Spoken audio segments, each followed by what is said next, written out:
بسم اللہ الرحمن الرحیم۔ السلام علیکم۔ Learn Urdu with Mrs Sadia Farhan سے میں ایک نئے عنوان تجنیس معنوی کے ساتھ حاضر ہوں۔ عزیز طلباء، سب سے پہلے یہ دیکھتے ہیں کہ تجنیس معنوی سے کیا مراد ہے۔ اس کا مطلب ہے ایسے الفاظ جن کی شکل اور پڑھنے میں آواز ایک ہو مگر معنی الگ ہوں۔ مطلب یہ ہے کہ جو لکھنے میں جن کے حروف اور ان کے اعراب بھی ایک جیسے ہوں، یعنی پڑھنے میں ان کا تلفظ بھی ایک ہی ہو، وہ ایک ہی طرح کے حروف سے لکھے جائیں، اس میں کوئی بھی رد و بدل کیے بغیر وہ لکھے جائیں، لیکن وہ معنی الگ الگ دے رہے ہوں۔ ایسے الفاظ بہت زیادہ اردو زبان میں استعمال کیے جاتے ہیں جب آپ کوئی مضمون یا پیراگراف، کوئی کہانی وغیرہ لکھتے ہیں۔ تو آئیے شروع کرتے ہیں آج کا سبق، جن میں ایسے الفاظ کا ذکر کیا جائے گا جو دو معنی رکھتے ہیں، لیکن وہ لکھے اور پڑھے ایک ہی طرح جاتے ہیں۔ تو سب سے پہلے دیکھتے ہیں، یہاں پہ لفظ ہے سونا۔ زیادہ سونا نقصان دہ ہوتا ہے، یعنی یہاں سونا سے مراد نیند کی حالت ہے۔ دوسرا لفظ سونا بہت مہنگا ہو گیا ہے، یہاں سونا ایک قیمتی دھات کے معنوں میں استعمال کیا گیا ہے، یعنی سونا ایک ہی طرح سے لکھا اور پڑھا جاتا ہے، لیکن یہ دو مختلف معنی دے رہا ہے۔ آپ کو سمجھانے کے لیے یہاں میں نے ان کو جملوں میں استعمال کیا ہے تاکہ آپ ان کا جو معنی ہے اور ان کا مفہوم ہے وہ اچھی طرح سے سمجھ لیں۔ دوسرا لفظ ہے کھویا۔ دودھ سے کھویا بنتا ہے، مراد یہ ہے کہ دودھ سے تیار ہونے والا مواد یعنی کھویا۔ اس کے بعد اگلے جملے میں اس کا استعمال دیکھیں، آپ نے کیا کھویا کیا پایا۔ یہاں کھویا سے مراد ضائع کرنا کے معنوں میں ہے۔ اس کے بعد اگلا لفظ ہے دم۔ تو اس کو دیکھتے ہیں کہ کس طرح سے دو مختلف جملوں میں استعمال کیا جا سکتا ہے۔ ذرا چھری تلے دم تو لو، یعنی دم سے یہاں مراد ہے سانس، اور اگلا جملہ ہے کس میں اتنا دم ہے کہ اسے ہرا سکے۔ یہاں دم سے مراد طاقت اور ہمت ہے۔ اس کے بعد اگلا لفظ ہے پر۔ یہ دو جملوں میں کیسے استعمال کیا ہوا ہے ہم دیکھتے ہیں۔ طوطے کے پر سبز ہیں، یعنی یہاں پر پرندے کے جسم کے حصے پر کا ذکر کیا ہے۔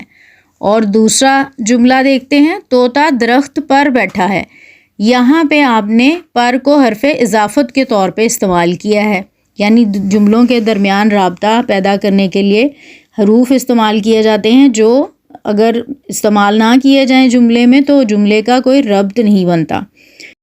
اس کے بعد لفظ ہے دیا۔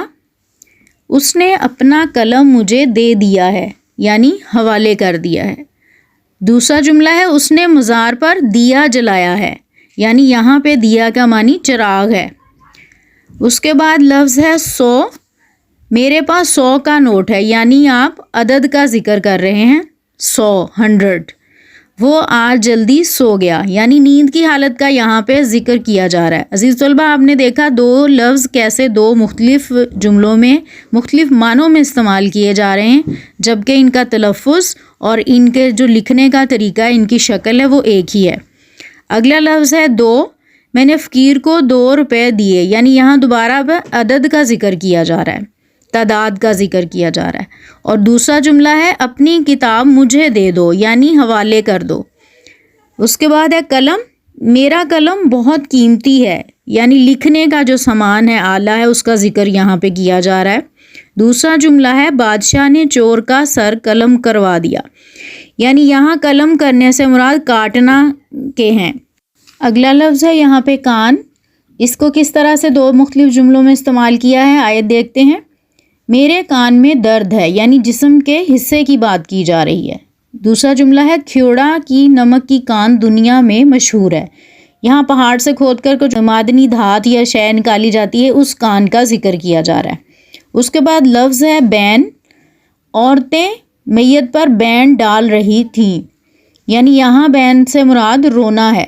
اس کے بعد ہے اس کی کارکردگی اچھے برے کے بین ہے، یعنی یہاں پہ درمیان میں ہے، یعنی اس کی کارکردگی درمیانی ہے، بیچ میں ہے۔ اس کے بعد ہے لفظ پایا۔ ہم نے ہمیشہ انہیں اچھا ہی پایا ہے، یعنی دیکھا ہے۔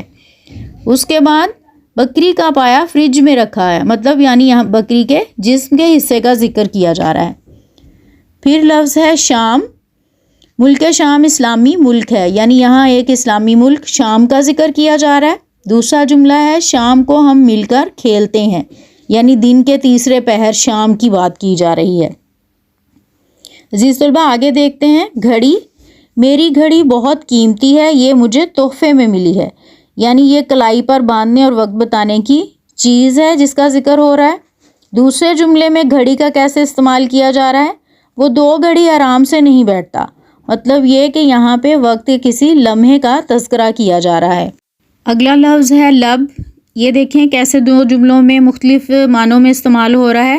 مصرع ہے مشہور جو آپ نے سنا ہے، لب پہ آتی ہے دعا بن کے تمنا میری، یعنی یہاں جسم کے حصے ہونٹ سے مراد ہے. دوسرا ہے لب دریا، بکری کا بچہ بھوکا کھڑا تھا، یعنی دریا کے کنارے بکری کا بچہ بھوکا کھڑا تھا. یعنی ایک جملے میں لب کا مطلب ہونٹ ہے اور دوسرے کا مطلب ہے کنارہ. اس کے بعد لفظ ہے گلا. میرا گلا خراب ہے، یعنی جسم کے حصے کی یہاں پہ بات کی جا رہی ہے. اور دوسرا جملہ ہے یہ آم بہت گلا ہوا ہے، یعنی خراب اور سڑا ہوا ہے. اس کے بعد لفظ ہے کلام.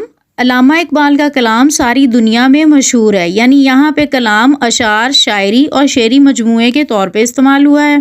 اور دوسرا جملہ ہے بکری گائے سے کلام نہیں کرنا چاہتی تھی.